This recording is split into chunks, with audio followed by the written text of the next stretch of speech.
Oriana Bandiera. I'm a professor of economics at the London School of Economics.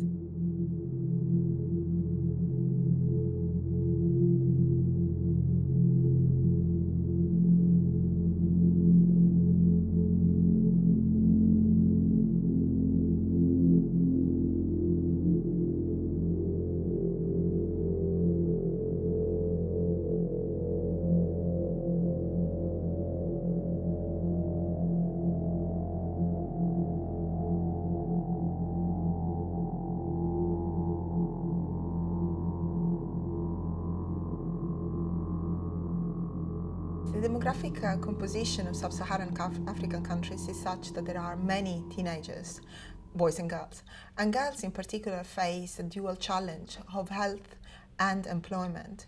In particular, many of them end up having children very early on, in or out of wedlock, and also becoming unemployed or out of the labor force.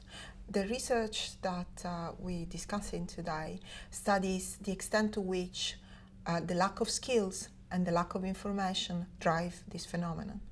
So this research is run in collaboration with an NGO, BRAC. BRAC originated in Bangladesh but now operates in many African countries, among which Uganda.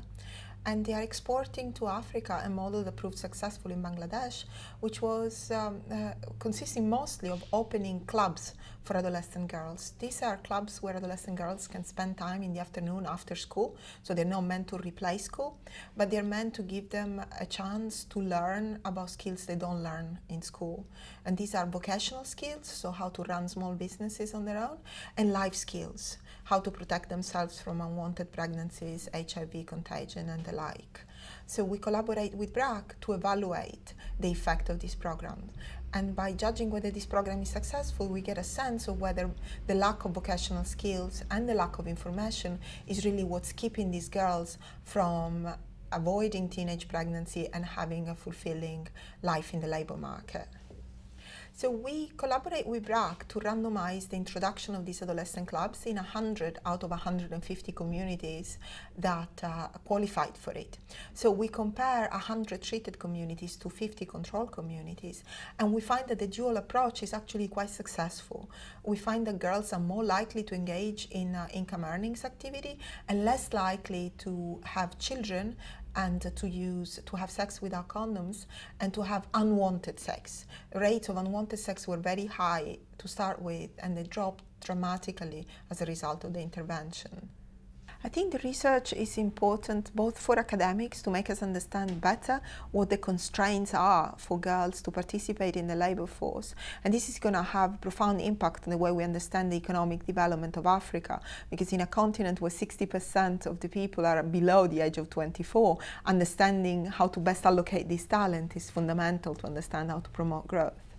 And it's also going to have a more practical impact on NGOs and donors who are interested in tackling these problems, because the research identifies a program that works and also why it works.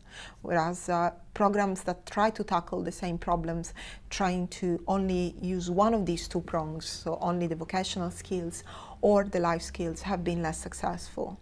Governments can adopt, other NGOs can adopt. Of course, the impact of the program depends on how widely it is implemented.